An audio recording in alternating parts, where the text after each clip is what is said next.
m'appelle Steven Varin, conseiller des filles à la Chambre d'agriculture de la Meuse.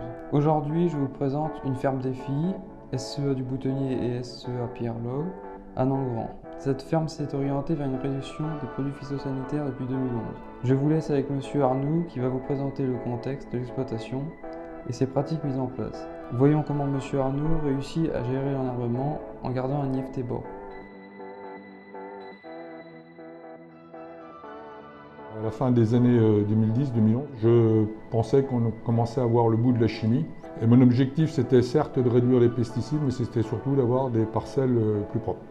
Donc nous sommes sur les communes de Nangrand et Molan. Ce sont des sols argilo-calcaires très superficiels, très rocheux, avec une faible réserve hydrique. Et au niveau altitude, nous sommes autour de 300-340 mètres. Alors en termes de production, au début de l'engagement dans le groupe des filles, nous étions sur des assolements essentiellement automne, avec une rotation colza, blé, orge d'hiver essentiellement, un petit peu d'orge de printemps. J'avais fait par ailleurs quelques années auparavant du pois, du tournesol, mais bon, j'avais abandonné pour différentes raisons. Aujourd'hui, avec l'évolution, donc on a un assolement moitié culture d'automne, moitié culture de printemps. On tourne autour de 50-55% en culture d'automne et autour des 45-50% en culture de printemps. Donc gros sol d'orge de printemps, réintroduction du tournesol à partir de 2012, l'année où il y a gelé, et puis des pois de printemps. Notre assolement actuel se décompose, je dirais, approximativement en 3/4. C'est-à-dire que ces dernières années, nous avons abandonné l'orge d'hiver. En gros, un tiers blé, un tiers orge de printemps et un tiers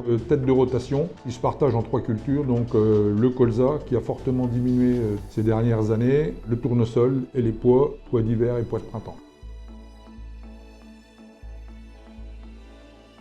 Donc le principal levier est au niveau de l'assolement, le choix des cultures et une plus grande part pour les cultures de printemps. Donc c'est un aspect directement mécanique, puisque les cultures de printemps sont en général moins consommatrices de pesticides. Donc plus on augmente la proportion, plus on diminue l'IFT. Le deuxième levier, c'est les mélanges variétaux et le choix des variétés. On est plutôt sur des variétés rustiques. On a un seul mélange en blé d'automne, on mélange en colza et on mélange en pois de printemps. Donc, ça a un aspect essentiellement au niveau des maladies et sur les insectes. Troisième levier qui est important chez nous, c'est une optimisation de la chimie, même si on l'optimisait déjà pas mal. On a en plus 2 pulvérisateurs. C'est de n'intervenir que quand les conditions sont le plus optimales possible. Un autre levier qu'on a mis en œuvre, c'est plutôt occasionnel, c'est le désherbage mécanique. Donc on a une hercétrie et on a eu une bineuse qu'on n'a pas conservée.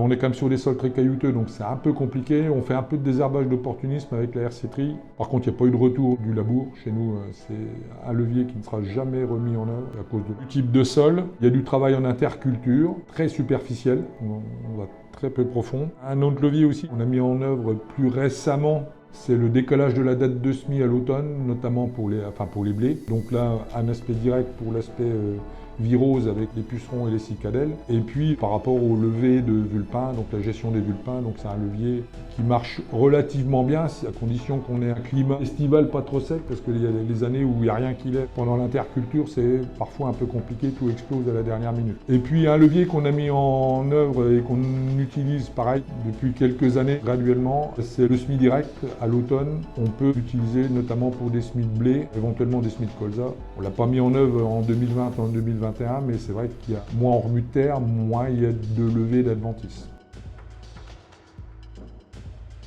Il n'y a pas un levier qui fait le travail, c'est l'accumulation des leviers qui font que petit à petit on arrive à réduire l'utilisation des pesticides. Les principaux leviers, ceux qui sont très parlants, c'est l'assolement. Au niveau des choix variétaux, c'est pareil, si on prend des variétés qui sont moins sensibles aux maladies, c'est moins consommateur de fongicides.